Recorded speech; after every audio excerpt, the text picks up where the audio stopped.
I never thought I would do this. So you might have known me for having a long hair, but I'm deciding to cut my hair short. I don't know कतिको length काट्छु. घर गएको बेला पनि मैले trim गरेको थिएँ and आएर पनि अस्ति भर्खरै पनि ट्रिम गरेको थिएँ, बट गरेको र नगरेको केही डिफ्रेन्स चाहिँ देखाएको छैन. So I thought of cutting it a bit short than I usually do. Like मैले अहिले जतिको सर्ट पार्छु भनेर सोचिरहेको छु त्यतिको चाहिँ मैले 5-6 वर्ष अगाडिदेखि नै काटेको छैन. लाइक 1-2 चोटि चाहिँ काटेको थिएँ, त्यसपछि चाहिँ छैन. एन्ड मेरो प्यारेन्ट्सले नै कराउनुहुन्छ कपाल काट्यो भने. सो मम बाबाले यदि हेरिरहनु भएको छ भने अहिले नै सरी भन्छु, किनभने मैले इन्फर्म नै गरेको छुइनँ. Warning of having strict parents be like. So anyways I am thinking of cutting my hair up to. मेरो हेयर लेन्थ चाहिँ मुनि नैसम्म छ, यतिको पार्न नै सक्छु. अर मेबी यत्रो लेन्थ अर मेबी सर्टर पार्न सक्छु. आई हेभ नो आइडिया, वहीँ गएपछि थाहा हुन्छ. एन्ड अल्सो अस्ति भर्खर मैले कट एन्ड ब्याङ्क्स काटेको थिएँ and it has also grown a quite beet. मैले चाहिँ 1 मन्थ अगाडि अलमोस्ट 1 मन्थ भयो काटेको थिएँ. यहाँसम्म काटेको थिएँ, 1 मन्थमा ग्रोथ यति धेरै भइसक्यो. सो यो पनि काट्छु. And the best part is मेरो हेयर जेनेटिक्स राम्रो हो अर के हो I don't know, but my hair growth super fast. And काट्यो भने नि धेरै काट्यो भने नि विदिन अ इयर त मजाले ग्रो हुन्छ. So being so indecisive that I couldn't cut at all. Like 6 month लगभग हुन लागिसक्यो मैले सोचेको आफ्नो माइन्डमा लाइक काट्छु भनेर. सबै साथीहरूले सुनाएर वाक्क पारिसकेको थिएँ, but I just didn't have the courage to do it.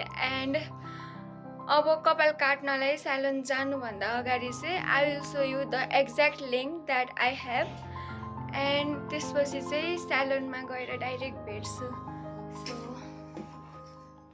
I will show you the length. So this is the current length of my hair without getting any haircut, and there is no issue as such on my hair. I don't have split ends, I don't have dry damage here, and I either don't have frizz also.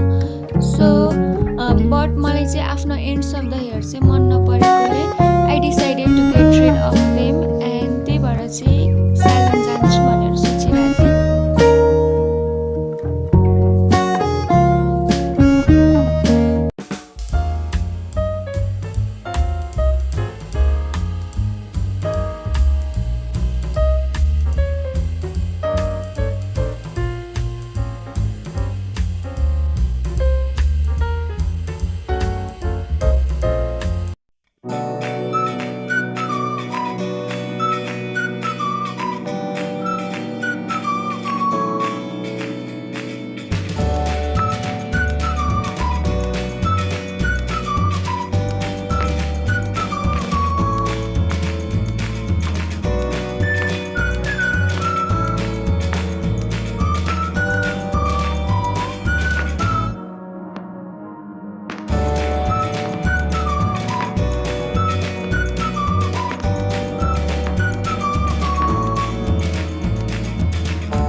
So when I first enter to that parlour मैले चाहिँ त्यहाँको दिदीलाई मेरो hair मुनिबाट चाहिँ मलाई मन परेको छैन, अलिकति सर्ट पारिदिनु भनेर भनेको थिएँ।